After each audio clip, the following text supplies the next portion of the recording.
Si muero por este café en polvo, Ana, por fin vas a sentir culpa de verdad, bromeó Javier golpeando la cuchara contra su taza de café. Era su rutina matutina de siempre: chistes malos, café tibio y un optimismo que no se rendía. Puse los ojos en blanco como siempre mientras alcanzaba el cuchillo para untar mantequilla en un pan tostado a medias. Entonces la cuchara se le resbaló, cayó en la mesa con un tintineo suave y los ojos de Javier parpadearon 1 o 2 veces, como si algo dentro de él se hubiera detenido y no supiera cómo volver a empezar. Sus dedos temblaron, su cabeza se inclinó apenas hacia atrás y luego... nada. Javier, dije, dejando caer el cuchillo mientras rodeaba la mesa.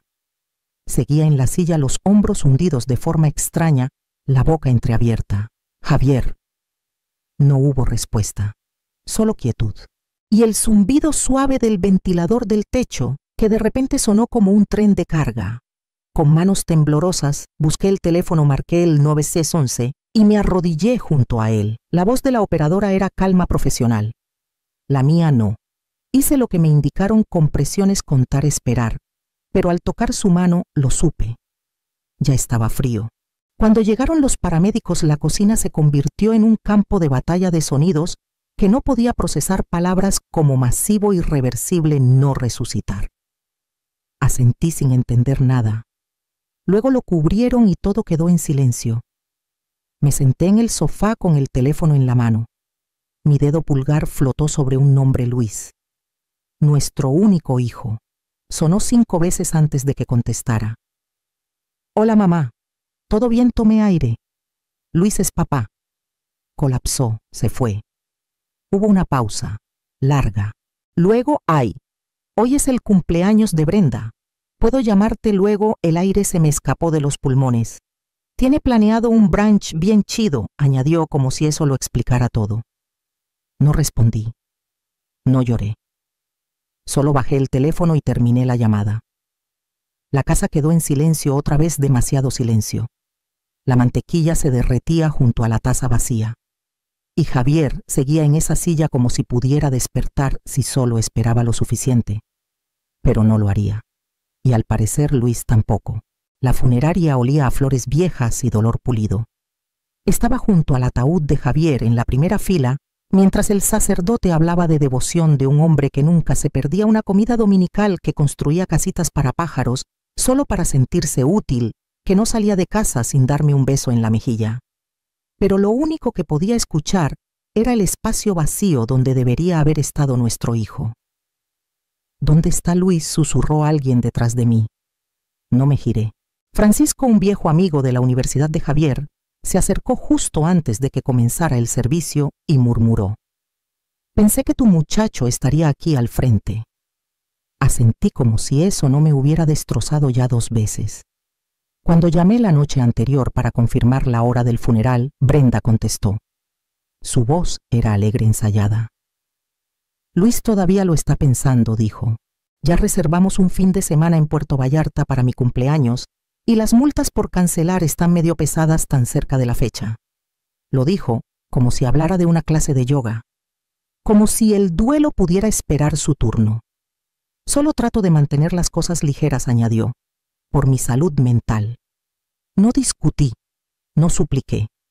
Colgué antes de decir algo imperdonable, así que ahí estaba sola, con un vestido azul marino que ya no me quedaba bien, apretando las manos temblorosas e intentando mantenerme en pie. Personas que no veía en años pasaron por la fila con disculpas suaves y mentiras gentiles. Era un gran hombre. Siempre nos hacía reír. Ustedes eran un equipazo. Pero nadie dijo, tu hijo debería estar aquí. No en voz alta. No fue hasta que llegué a casa todavía con el mismo vestido, la misma expresión vacía, que abrí mi celular. Brenda había subido una foto a Instagram. Llevaba un vestido rosa brillante, sosteniendo una copa de champán con el borde azucarado, riendo como una mujer que nunca había enterrado nada más pesado que un secreto. La descripción decía, el mejor cumpleaños de mi vida. Reina de mimosas. La miré mucho tiempo. La hora de la publicación era 11:18 de la mañana, el momento exacto en que el sacerdote dijo el nombre de Javier. No lloré. No grité, pero algo dentro de mí se rompió, y por primera vez en 42 años me sentí verdaderamente sola. La recepción después fue en el sótano de la iglesia. Paredes beige, sillas plegables, una cafetera que silbaba más de lo que servía. La gente se movía entre el consuelo y la plática casual como si el duelo fuera algo que se pudiera servir en un vaso desechable y dejar atrás. Ahí vi a Bernardo López, un antiguo compañero de Javier en la compañía de agua. Parecía más viejo de lo que recordaba, más lento, pero sus ojos aún tenían esa intensidad de ingeniero. Me abrazó con suavidad, dejando una mano en mi espalda más tiempo del necesario. «No quiero meterme donde no me llaman», dijo bajando la voz. «Pero Javier mencionó algo el mes pasado que me llamó la atención». Incliné la cabeza. Estaba estresado. Dijo que Luis le pidió ayuda otra vez. Dijo que esta vez no se sentía bien. No dio detalles, solo dijo que no quería preocuparte. Tragué saliva.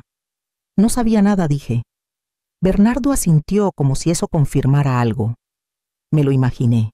Parecía dividido. Esa noche sentada en la sala con el televisor en mute, el parpadeo de una comedia olvidable sonando para nadie, la casa se sentía demasiado grande, demasiado llena de ecos. Seguía mirando la silla de Javier esperando que gruñera por el volumen o preguntara dónde dejé el control remoto. En cambio tomé su celular aún cargando en la mesa junto a la puerta. No sabía qué buscaba, tal vez una nota, tal vez nada, pero cuando abrí el registro de llamadas lo encontré. Luis Ramírez, llamada saliente, 10:42 p.m. La noche antes de que muriera. No había buzón de voz, no había llamada de vuelta. Javier había intentado contactarlo, y Luis no respondió. Miré la pantalla hasta que se apagó en mis manos. Luego me recosté con los ojos abiertos en la oscuridad, con esa quietud que no viene de la paz, sino del rumor de algo que se desmorona. Él sabía algo, y no me lo dijo, pero ahora yo estaba escuchando. Todo comenzó con el archivero que Javier guardaba en la esquina de su estudio, el que siempre decía que era solo cosas de impuestos y garantías. Una vez bromeó que si la casa se incendiaba, los bomberos necesitarían un camión aparte solo para sus papeles. Pero no me reía cuando abrí el cajón y vi lo meticulosamente etiquetado que estaba todo. No sé qué buscaba. Tal vez un testamento, tal vez instrucciones, tal vez algo, cualquier cosa que explicara por qué mi estómago no dejaba de revolverse desde el comentario de Bernardo. Entonces la vi, una carpeta azul delgada, encajada detrás de un archivo marcado Servicios 2021. No estaba etiquetada como las demás. Solo tenía una cinta adhesiva en la parte superior con la letra de Javier Transferencias Luis. El pecho se me apretó. Dentro había impresiones 15 en total. Transferencias bancarias. Todas desde la cuenta personal de Javier a la de Luis. Algunas por C10.000, otras por C40.000. La más reciente me detuvo en seco. C240.000, médico. Brenda, urgente. Pasé el pulgar por el signo de interrogación. Javier siempre ponía signos cuando no confiaba en algo. Era su manera de señalar dudas sin decirlas en voz alta. Debajo del montón había una hoja amarilla doblada por la mitad con una raya en el centro. Reconocí la letra antes de abrirla. Luis, esta es la segunda vez que le dices una cosa a tu madre y haces otra. Me he quedado callado porque quería creer que estaba siendo honesto. Pero si vuelves a mentir sobre los gastos de Brenda, o si descubro que estás usando este dinero para algo distinto a lo que dijiste, no tendré más opción que cortarte por completo. Te quiero. Pero no dejaré que abuses de la confianza de tu madre. Papá. No estaba firmado. No tenía fecha. Pero estaba guardado ahí como si Javier hubiera planeado enviarlo y nunca lo hizo. Me quedé sentada con el papel en el regazo, las palabras hundiéndose como piedras. Javier no solo estaba estresado, estaba atrapado entre la verdad y la protección. Y ahora él se había ido. Y yo era quien cargaba con las mentiras. Era un miércoles cuando apareció 5 días después del funeral. No había sabido nada desde esa llamada. Ni una disculpa, ni flores, ni siquiera un mensaje. Cuando abrí la puerta, Luis estaba ahí con las manos metidas en los bolsillos de la chamarra, como si no hubiera decidido si estaba aquí por culpa o por obligación. Vi a Brenda detrás del volante de su camioneta con el motor encendido, usando lentes de sol a pesar del cielo nublado.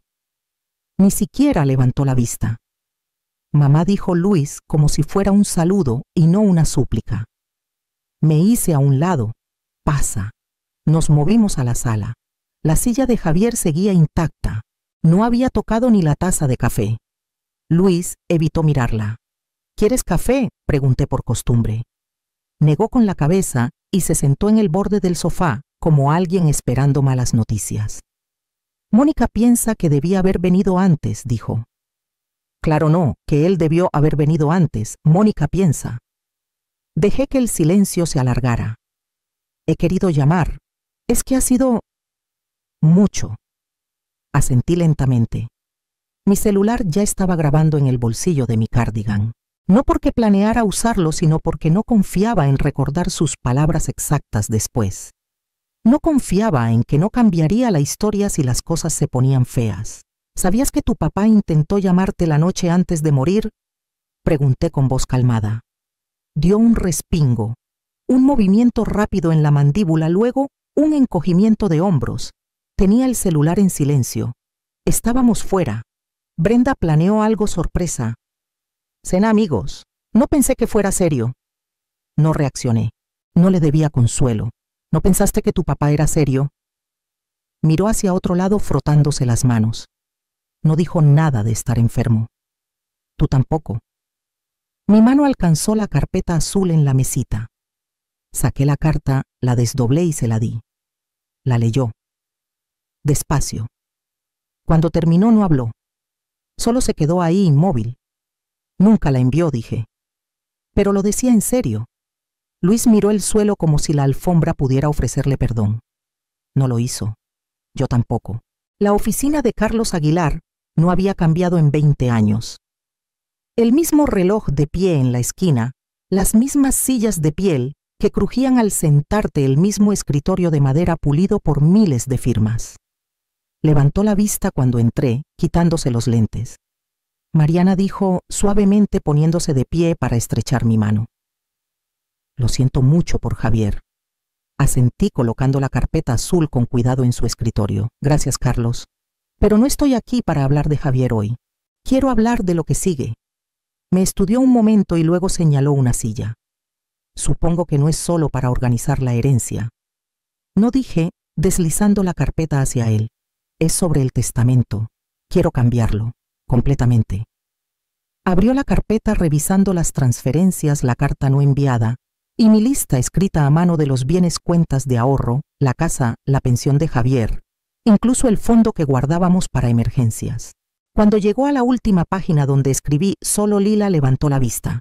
¿Estás segura? Nunca he estado más segura de nada en mi vida. Carlos asintió lentamente y tomó una libreta legal. Podemos crear un fideicomiso. Todo va a Lila. Puede acceder en etapas, primero para la universidad, luego para vivienda y el resto cuando cumpla 25. Bien, no quiero que la presionen para repartir favores solo porque tiene acceso temprano. Y Luis, Brenda fuera, completamente. Dio un asentimiento firme y añadió, podemos incluir una cláusula de no impugnación. Si lo desafían, pierden todos sin resquicios, sin segundas oportunidades. Lo redactaré con cuidado. Agrega otra cláusula, dije. Si alguien intenta influir en Lila para actuar contra los términos del fideicomiso, ella obtiene el control total de inmediato. Carlos detuvo el bolígrafo a medio camino. Eso es agresivo. No, dije. Es necesario. Durante la siguiente hora trabajamos en los documentos. Le entregué cada papel, cada detalle. Cuando terminamos, Carlos cerró el archivo, se recostó en su silla y me miró de manera distinta, no con lástima, sino con algo más cercano al respeto. Hiciste lo que Javier nunca pudo, dijo. Trazaste la línea. Me puse de pie y recogí mis cosas. Enterré a mi esposo. No voy a enterrar su legado también. Al salir de la oficina, el viento primaveral me rozó el rostro. No era venganza lo que sentía. Era claridad, fría, limpia y definitiva. El golpe llegó el domingo por la tarde, 3 toques firmes en la puerta principal, no del todo urgentes, pero tampoco casuales. Miré por la ventana lateral y los vi. Luis en el escalón encorvado con los ojos apagados. Brenda detrás con los brazos cruzados, los labios fruncidos, como si hubiera probado algo amargo y me culpara por ello. Abrí la puerta a medias y no dije nada. Mamá, empezó Luis con voz débil. ¿Podemos pasar? Me hice a un lado no porque quisiera, sino porque Lila estaba arriba y no quería un espectáculo en el porche para que lo viera el vecindario. Entraron como invitados, no como familia. Brenda no se quitó los lentes de sol. Se sentó primero. Luis se quedó de pie. Recibimos una carta, dijo, de Carlos Aguilar. Asentí. Dice que nos han quitado, de todo, así es. Abrió la boca, luego la cerró. Miró a Brenda, quien tomó la palabra de inmediato con voz cortante. Esto es una represalia emocional y, francamente, casi coercitivo. Hablamos con un abogado y tenemos todo el derecho de impugnar un documento firmado bajo presión. Incliné la cabeza. ¿Estás sugiriendo que no estaba en mis cabales cuando tomé decisiones legales sobre mi propia herencia? Sugiero que el duelo nubla el juicio, espetó. Y esto es un castigo. Desde el pasillo de arriba, escuché el leve crujido de un escalón. Lila estaba escuchando. No la llamé. Quería que oyera esto cada palabra. Me giré hacia Luis. ¿Estás de acuerdo con ella? No respondió. Bajó la mirada moviendo el peso de un pie a otro como si el piso pudiera guiarlo. Así que hablé con claridad. No fría, no cruel, solo honesta. No puedes saltarte el funeral y esperar leer el testamento. Su rostro se arrugó y por un momento pensé que tal vez había algo que salvar. Pero entonces Brenda se levantó colgándose la bolsa al hombro como si fuera un arma. «Te vas a arrepentir», murmuró. Me hice a un lado otra vez, esta vez sin decir nada. Ella salió primero. Luis la siguió deteniéndose en el umbral como si quisiera decir algo. No lo hizo. Cerré la puerta suavemente tras ellos. El silencio que siguió no se sintió vacío, se sintió ganado. Llegó en el sobre más pequeño que había visto, azul claro sellado, con una calcomanía en forma de margarita. Lila me lo dio después de la cena, cuando los platos estaban lavados y la casa estaba tranquila. No dijo nada, solo lo puso en la mesa entre nosotras y esperó. Abrí la solapa y encontré una memoria USB negra no más grande que mi pulgar. «¿Qué es esto?», pregunté con suavidad. «He estado guardando cosas», dijo con ojos firmes, «por si acaso». Esa noche conecté la memoria a mi laptop en el cuarto de arriba, sin estar del todo segura de lo que encontraría. Había carpetas, fechadas organizadas mucho más cuidadosamente de lo que cualquier adulto esperaría de una niña de 12 años. Dentro grabaciones, capturas de pantalla, incluso algunos videos. Hice clic en uno etiquetado Sala Cunta 4, marzo.mp4. La imagen temblaba ligeramente, grabada a través de una rendija en la puerta. La voz de Brenda llegó primero, aguda, rápida. Si presionamos un poco más, va a ceder. Decimos que está confundida, tal vez deprimida. El abogado podría marcar el fideicomiso. Luego la voz de Luis, más baja, casi aburrida. Deja que mamá siga con su juego. No va a vivir para siempre. Si Lila se porta bien, puede ayudarnos después. Pausé el video.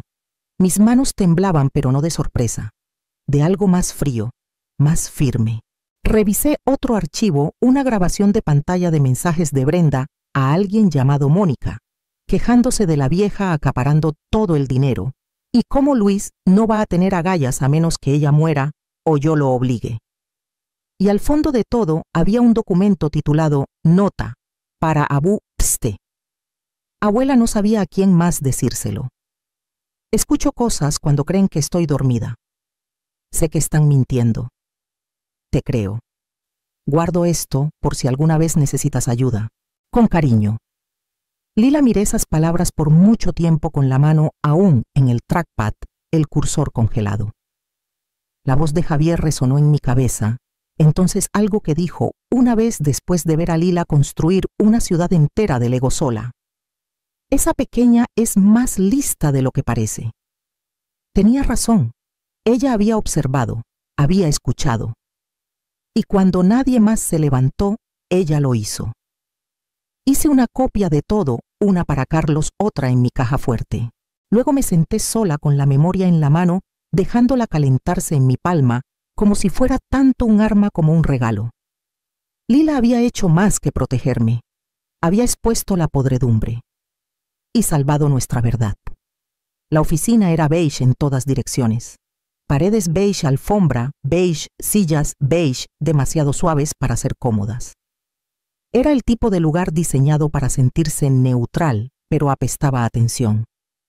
Un lugar donde la cortesía fingía vivir.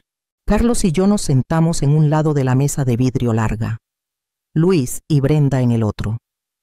La mediadora, una mujer llamada Carla con ojos amables, y una columna de acero, se sentó en el centro con las manos cruzadas, expresión ilegible. Estamos aquí para discutir inquietudes sobre la herencia. Ramírez, recientemente modificada, comenzó.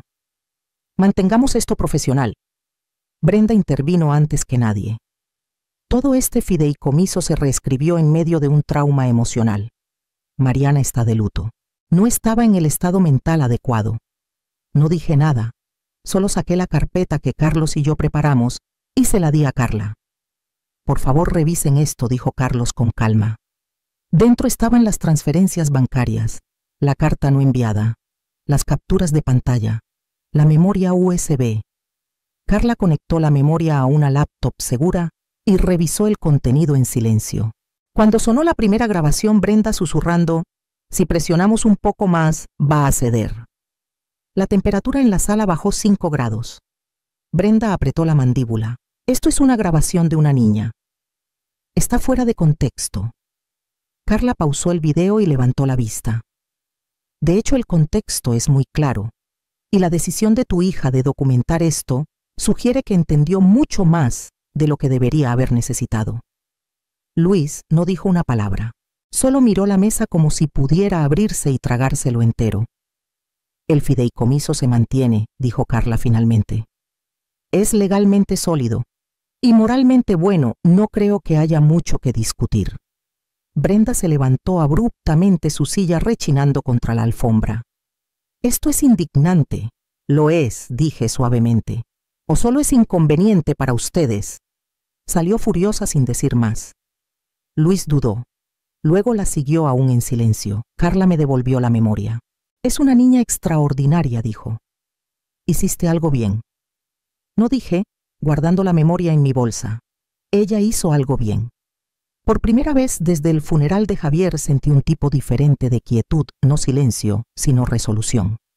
La justicia no vino de un tribunal, vino de arriba, de una niña que se negó a olvidar. Lila cumplió 18 un viernes.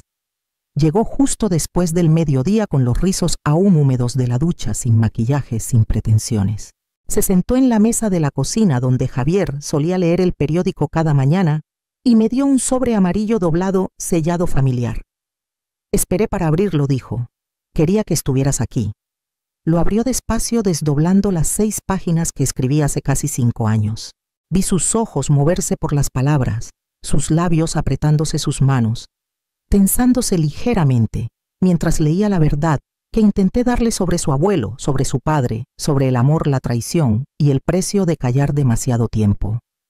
Cuando terminó, levantó la vista con lágrimas contenidas justo bajo la superficie. Cambié mi segundo nombre, dijo con voz suave. Parpadeé. ¿Qué la semana pasada? Ya es oficial.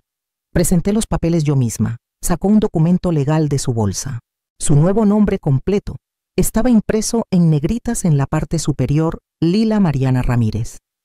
No pude hablar. Me abrazó antes de que lo intentara con su barbilla en mi hombro, su voz suave. Gracias. Por protegerme. Por decirme la verdad. Por no dejar que la reescribieran. Esa tarde nos sentamos juntas en su graduación. Cruzó el escenario en una túnica azul con el borlillo balanceándose su nombre resonando por el micrófono como un trueno silencioso. Me sonrió desde el podio brillante, firme, segura. Luis estaba ahí en la última fila, solo. No saludó, no se quedó mucho, pero yo sí, porque Lila me eligió, y al hacerlo reescribió todo.